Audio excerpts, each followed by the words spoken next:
All right, hello, welcome back. Today is Friday, March 27th. You should be watching this video on Friday. Yesterday, we introduced some of the basic online procedures and top of the week announcements that we're going to be following during this extended week. I want to remind you of three basic things that you need to keep on your radar. Remember your reading of The Wife of Bath's Tale, which is due Monday. Remember to complete your OTN of Part 4 of The Knight's Tale by the end of today. We're going to be finishing that in class today. I'm not checking it yet, but make sure that it's getting done. And remember your Quarter 4 essay prompt. It's no rush on that. That's going to be due 5 to 6 weeks from now. There's no telling, or at least I don't know if we're going to be meeting together again or still continuing to work together online 5 to 6 weeks from now. I don't know. All right. But I do know that you are going to write that essay and you are going to turn it in around 5 to 6 weeks from now. So it's no rush. You got plenty of time, but you definitely don't want to ignore it. Okay. So yesterday, we in the second half of the class, we began OTN 8 by reviewing The Knight's Tale Parts 1 through 3, okay, which we had analyzed and studied together before we left for spring break. Today, we're going to be working through Parts 2 and 3 of OTN 8, completing it as a whole. All right, so let's go ahead and flip into our SQ3R. Of the text. SQ3R is just a tool that we're going to use to develop a comprehension, a basic comprehension of the meaning of the narrative as a whole. All right, so part 1 of OTN 8 we have already completed. We did it yesterday. It was the review. Let's go ahead and jump into part 2. So as always, if you want to understand what a text says, you need to understand who is saying it, who is speaking, and a little bit about why they're doing it. All right, our speaker is the knight, and he is using the tale, he's using his story to affirm the worthiness and the wisdom of his leadership. He is attempting to characterize himself and to illustrate his own nobility. All right, which this nobility, this virtue, this aristo, all right, this bestness is what made the aristocracy, all right, able to rule, gave them access to their power. All right. Now, in terms of genre and form, this is called a chivalric romance. It's a story about basically aristocrats fighting and loving. It's got some epic conventions that are followed throughout it: divine intervention, epic similes, big big battles, and a serious tone. But all of that chivalric romancing and all of that epicness is undermined or ironized by Chaucer's larger satirical style. Okay, so there's kind of three frames at work in the Canterbury Tales. This is what makes it kind of complicated at times. All right, on the outer frame we have like the real world, like where Chaucer lived and where we live. Okay, and then one frame in, we have the persona narrator who Chaucer created but is not actually Chaucer. Okay, the persona narrator and the knight and the rest of the members of the fellowship. They exist in the fictional world that Chaucer has created. And all of these characters tell stories in yet a smaller frame, all right, that we are studying, like The Knight's Tale, like The Wife of Bath's Tale, like The Pardoner's Tale. And each of these stories have characters and stylistic features of their own. And so within the smallest frame, the knight is telling a story that is a chivalric romance and is epic. But outside of that frame, it is very clear to us that Chaucer is being satirical, that we should read these as portraits of corruption, as portraits of things that are deeply wrong in late medieval society. All right, let's talk quickly about the title. All right, the title is The Knight's Tale Part 4. Basically what Part 4 is going to do is offer us a climax, falling action, and a resolution for the narrative. Okay, The battle between Arcite and Palamon constitutes the climax. The falling action is, ironically, Arcite falling off his horse and sickening and dying, and then the resolution is Palamon and Emily's marriage after years of mourning for their good friend Arcite's death. All right, so what central question should we be approaching throughout the course of our analysis? It's the same as always. How does the knight's narration, how does the style of what he is saying, how does his narration, the choices that he is making in the fiction, illustrate and satirize the corruption of the Second Estate's leadership? An important thing to remember through the course of all the Canterbury Tales is that the story, the narrative, is not Chaucer's. It's the knight's. It's the knight's fantasy, right? So the more we understand what the story is saying, the more we understand the depths of the story's meaning, the better we understand the perspective of this embodiment of the medieval Second Estate. All right, so let's quickly recite what happens in Part 4 before we get into an analysis of three key pieces of Part 4's text. First, we open with scenes of communal feasting and celebration. Everybody's having a good time. Everybody's there to celebrate and to be entertained by Arcite and Palamon's conflict. Then Theseus explains the rules of engagement to everyone. All right, basically, don't kill each other, and whoever wins gets Emily. Right? Arcite defeats Palamon. They both fight bravely or whatever, but Arcite defeats Palamon. And Emily, weirdly, rejoices. Okay, last we saw Emily, she was praying to the goddess Diana that to not be married to either one of them. All right, but whenever she sees Arcite victorious, riding around on his horse without his helmet on, she seems to like him fairly well. Okay, the gods intervene. Pluto, the god of death, sends an earthquake that knocks Arcite off his horse. He sustains major injuries to his head and to his chest. And then in the latter portion of Part 4, he begins to sicken and die of what the knight calls poisoned blood. After Arcite dies, Athens mourns for years, and then Theseus finally encourages Palamon and Emily to move on and get married. And the story ends with their marriage and the promise of a happy life. All right, so let's go ahead and analyze three key pieces of text that are going to wrap up Chaucer's satirization of the corruption of the Second Estate. Okay, so text that we're going to be looking at, 1743 through 1778. If you need to pause the video to get your notes set up, do so now. And find your way in your Canterbury Tales text to lines 1743 to 1778 of the Knight's Tale, which is on page 163. All right, go ahead and do that now. And let's dive in to the text. All right, this might be a bit small, but obviously you should have your text with you, so you shouldn't necessarily just be reading off the video, but I do want to point out a few things as we move through. All right, so let's. I'm going to read this section of text quickly, and then we're going to analyze it and draw some conclusions about its significance together.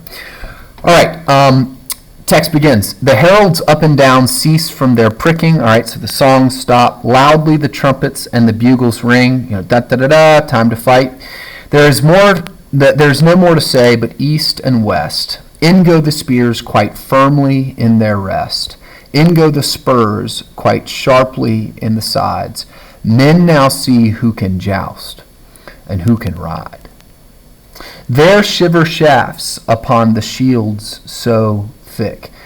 Through the breastbone a man can feel the prick. Up spring the spears to 20 feet of height. Out flash the swords that shine like silver bright. I want you to recognize the use of assonance, the repeated vowel sounds, like the repeated I sound there, and also the alliteration, the repeated S sounds, right? Shine, silver, swords. Through the helmets they hack and hew and shred, okay, repeated H sound there, outbursts the blood in stern, strong streams, so red with massive maces, bones to bits they burst. One through the thickest of the throng thrust first, there stumble the strong steeds, and down goes all. This one rolls underfoot just like a ball. That one on his feet stabs hard with his spear, and hurls another down with his horse here. He through the body is hurt and then taken. For all his pains he is brought to the stake then, as they agreed, and there he must abide. Okay. Basically, on a literal level, what the knight is doing is describing the early phases of the conflict. Okay, the two armies brought together by Arcite and Palamon for the entertainment of the Athenian people charge from east to west into one another, and they start, beating each other up with weapons and stuff, bursting each other's bones into little bits with massive maces. Okay, that sounds pretty awesome. Now, what I want you to notice about the knight's narration, okay, like I said, notice first the level of concrete detail and imagery relied on in this passage. Okay, this is an extremely well-structured piece of poetry. We've got these sort of rhythmic, pounding uses of alliteration, of assonance, of rhyme, of parallel sentence structure, in order to give this passage a kind of weight, a kind of energy. It's very clear that the knight is enjoying the thought of this conflict. It's reflected in the decorations, the decorativeness, and the poetic excellence with which he narrates what he's seeing. The thought of the conflict, the thought of the bloodshed is arousing, is arresting to the knight. It's something that he is drawn to. It's something that he spends a great deal of time describing in a great deal of detail. You can tell he enjoys it, much like Theseus enjoys and affirms it, much like Theseus invites the rest of his community, the rest of his people, the rest of the third estate to enjoy, to look at this and to affirm it.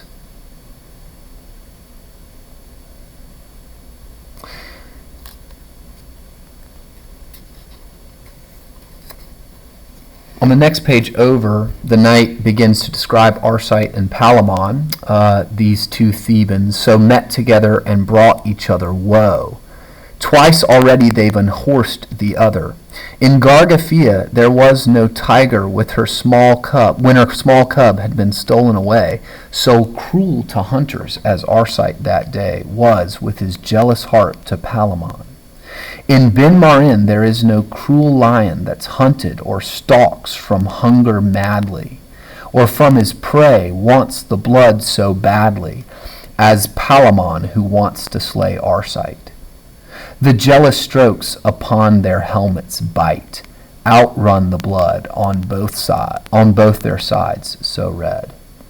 Okay, so this is another motif in the narrative, a kind of repeated pattern, in which the knight uses epic conventions or mimics epic conventions established by Homer, continued by people like Virgil, in order to describe Arcite and Palamon, okay, characterizing them as epic heroes, characterizing their fight, their conflict over Emily as an epic battle.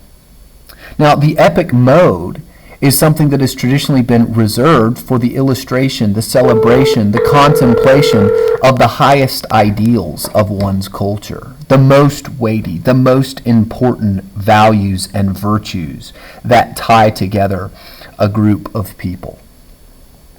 The knight here's use of epic simile signals to us that he views Arcite and Palamon's misunderstanding of love as lust and misunderstanding of chivalry as self-service, as something that is a high ideal, as something that is noble, as something that is good. In the same way the knight misunderstands his own nobility, in the same way that Chaucer points to medieval culture's larger misunderstanding of nobility and larger misunderstanding of what makes an aristocrat worthy and wise, so too, the knight's description of Arcite and Palamon illustrates his misunderstanding of their nobility.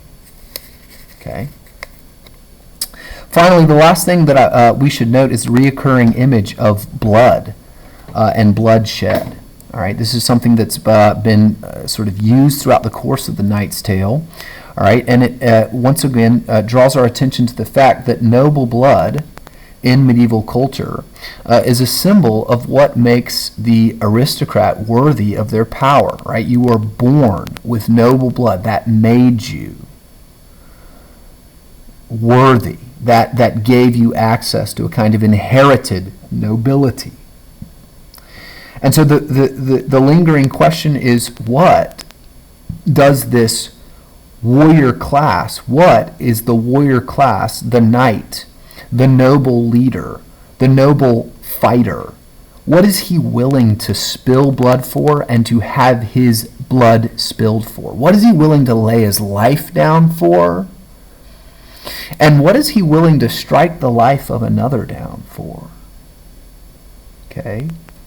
That's part of what distinguishes a good leader, not only in the medieval period, but in our own time period. What are we willing to sacrifice for? What are we willing to fight for?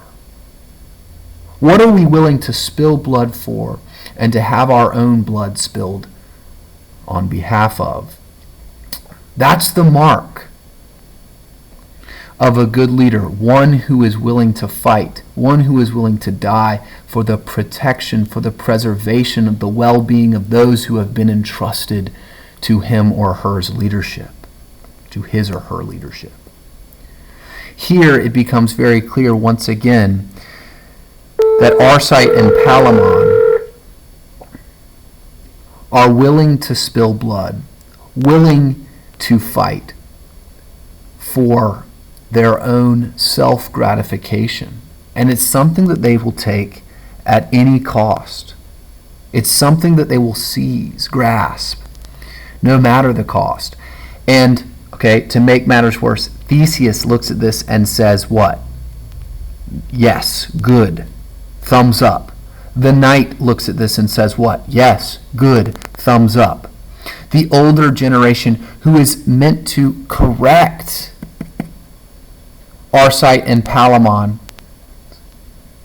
immature misunderstanding of their own manhood, of their own leadership, looks at them and says, well done, you got it. All right, in our next key passage,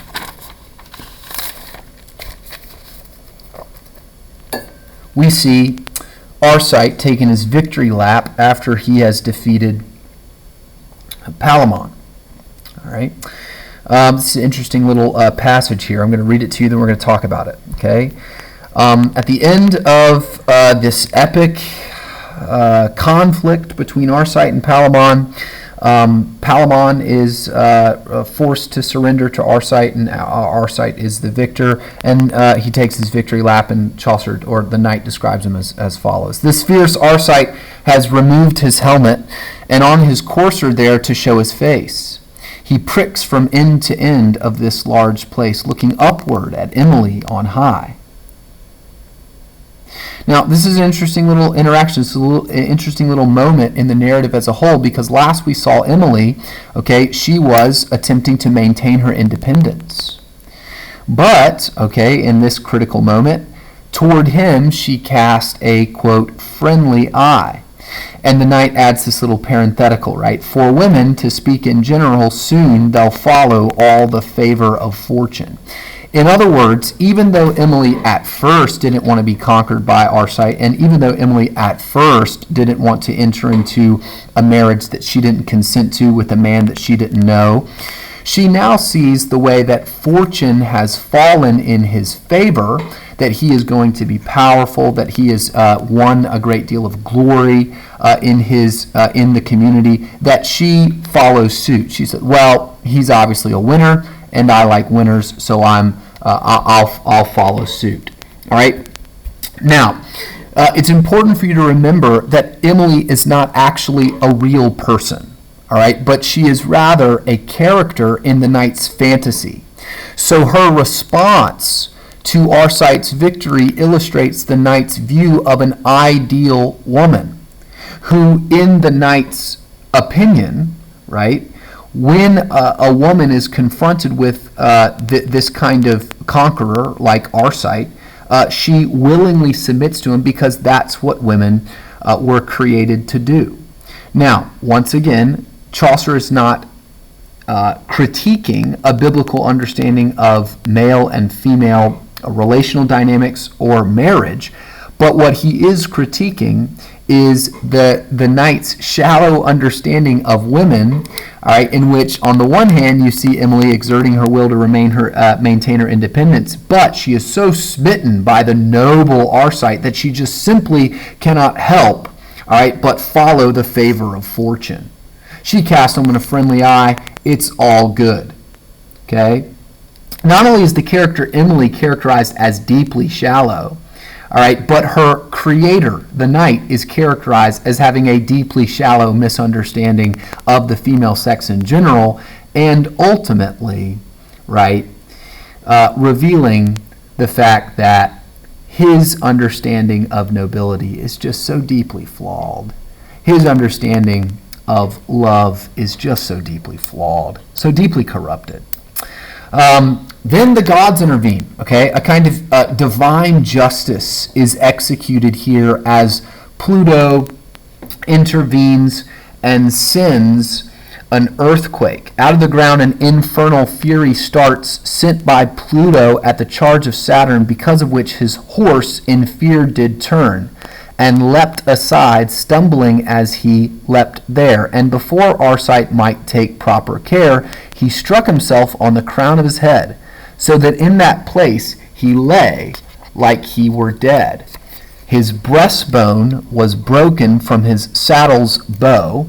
He lay quite black then, like coal or a crow, for thus the blood was running in his face. Again, another recurring image of blood being spilled or running out. All right? So here, what I want you to note is,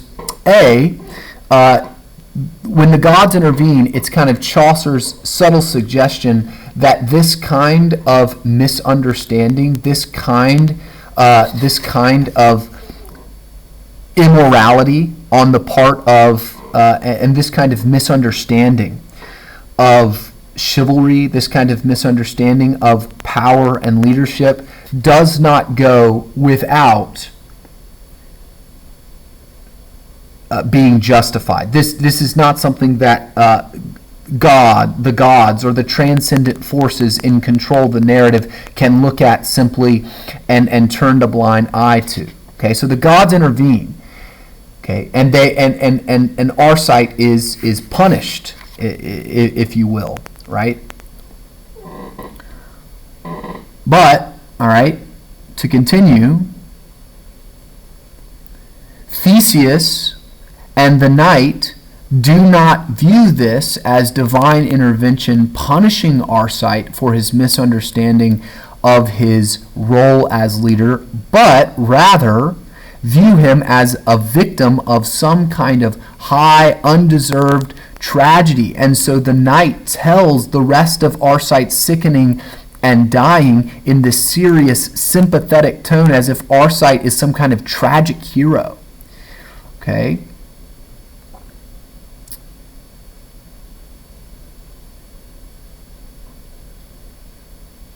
The conclusion of the epic on as a whole is ironic.